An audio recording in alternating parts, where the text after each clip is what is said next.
Hello दोस्तों, कैसे आप सब। उम्मीद करता हूँ आप अच्छे होंगे और मेरी वीडियोस को एंजॉय कर रहे होंगे, साथ साथ उनका बेनिफिट भी उठा रहे होंगे।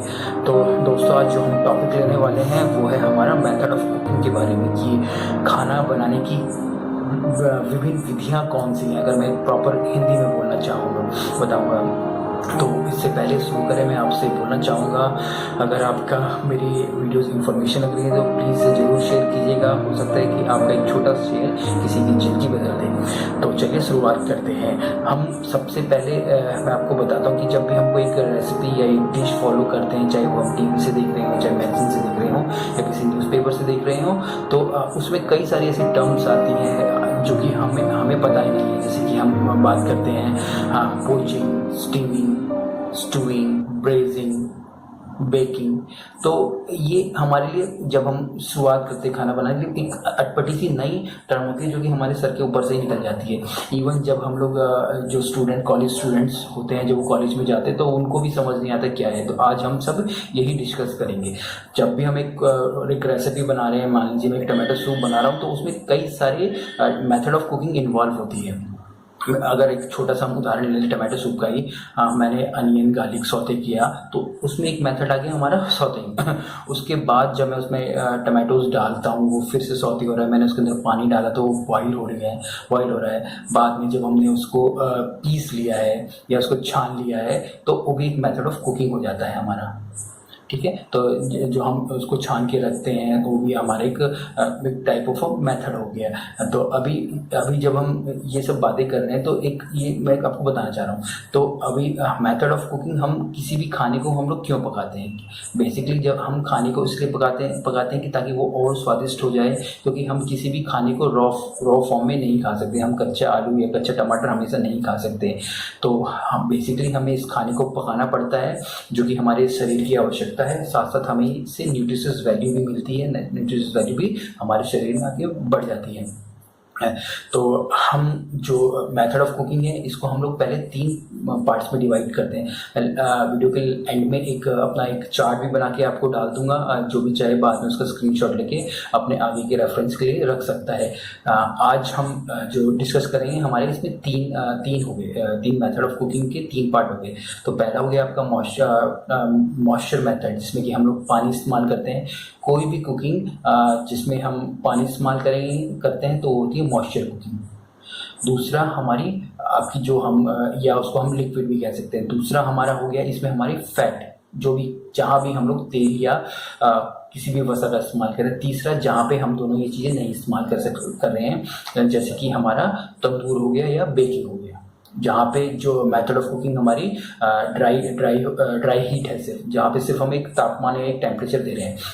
तो आज हम जो सिर्फ डिस्कस करेंगे, क्योंकि एक बड़ा चैप्टर है और ये वीडियो काफ़ी लंबी हो जाएगी, आप लोग बोर भी हो जाएंगे। तो हम आज सिर्फ एक पहला वाला मॉइस्चर वाला डिस्कस करेंगे, जिसमें से कि हम सिर्फ 3 टर्म के बारे में डिस्कशन करेंगे। तो जो पहला जो टर्म है, मैं वो ले रहा हूँ हमारी बॉइलिंग क्या होता है।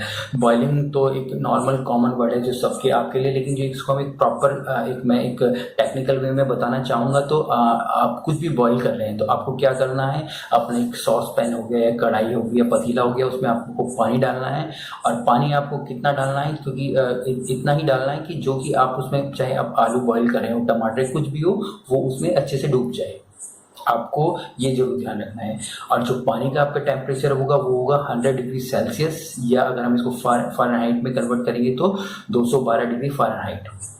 तो ये आपका बॉइलिंग मेथड हो गया। आप चाहें, अगर आप इसमें अगर हम आपकी ग्रीन वेजिटेबल्स बॉईल कर रहे हैं तो आप चाहें तो उसमें थोड़ा सॉल्ट ऐड कर सकते हैं। तो ये जो हमारा जो बॉइलिंग मेथड होता है, ये बहुत ही हेल्थी होता है। आप बेसिकली हम लोग जो पेशेंट्स के लिए खाना बनाते हैं, तो इस विधि का हम लोग इस्तेमाल करते हैं। साथ साथ इस विधि का उपयोग आप घर में आमतौर पर हमेशा ही करते हैं इंडियन किचन में।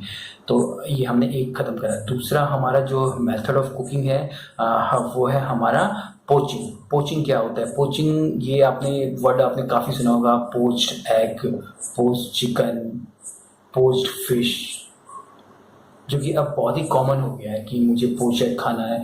तो ऐसी चीज़ें जो आप बहुत ही डेलिकेट होती है, बहुत ही सॉफ्ट होती है, या आप अंडा कह दीजिए या आपकी फ़िश कह दीजिए, या चिकन के अच्छे अच्छे कट्स लाइक ब्रेस्ट हो गया, सुप्रीम हो गया, तो आप उनको डायरेक्ट 100 डिग्री पानी में नहीं डाल सकते। तो आपको उसके लिए क्या करना पड़ेगा, आपको जो पानी का टेम्परेचर है वो जस्ट बिलो द आपका जो बॉइलिंग पॉइंट है उसे थोड़ा सा नीचे रखना है। तो आप बोल सकते हैं कि आपका 93 डिग्री सेल्सियस से लेकर 95 डिग्री सेल्सियस।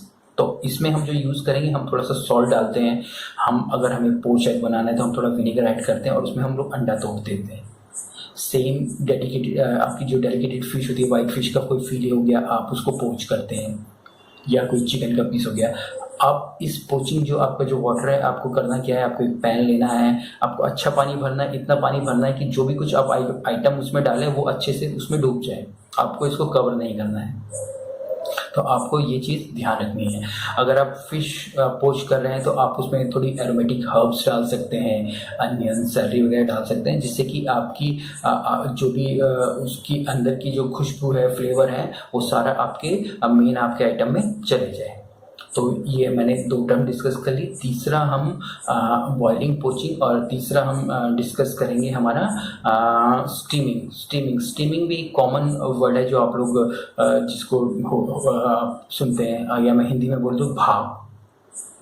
इसमें आपको क्या करना है, आपको एक कढ़ाई में या एक पतीले में मैं बोलूँ पानी डालना है, उसे आपको उबालना है, और उसके ऊपर आपको छन्नी वाली चीज़ रखनी है। और उस छन्नी में मतलब कि थोड़ा स्पेस होना चाहिए ताकि आप उसमें कुछ भी इंग्रेडिएंट आपके रख सकें। जैसे कि मैं बोलूँगा, हम लोग मोमो करते हैं, तो वो मोमो क्या होते हैं, स्टीम्ड मोमो होते हैं, और ऊपर से फिर से उसके कवर लगाया जाता है। तो ये भी एक बहुत ही अच्छा मेथड है आपके ऐसे लोगों के लिए जो डाइट करना चाहते हैं, स्टीम फूड खाना चाहते हैं, क्योंकि जो इसमें जो खाने की जो न्यूट्रिशियस वैल्यू है वो बनी रहती है, और उसके जो न्यूट्रिशंस होते हैं वो उसमें इंटैक्ट रहते हैं, और वो पानी में नहीं जाते, क्योंकि हमने इसमें पानी टच नहीं किया, क्योंकि इसमें जो भी कुकिंग हुई है हमारी पूरी की पूरी हमारी स्टीम के द्वारा हुई है। तो हमने आज ये 3 डिस्कस पॉइंट्स कर लिए हैं। मैं ज़्यादा नहीं बनाऊंगा क्योंकि लंबी वीडियो हो जाएगी। उम्मीद करता हूँ आपको मेरी ये वीडियो पसंद आई होगी। अगर आपको लगता है कि ये मेरी वीडियोज़ अच्छी हैं तो प्लीज़ इसे ज़रूर शेयर कीजिएगा, सब्सक्राइब कीजिएगा, साथ में घंटी वाला बटन हो गया उसे ज़रूर दबा दीजिएगा, ताकि मेरी नई वीडियोज़ आपके पास हर वक्त पहली बार आपके पास पहुँच सके।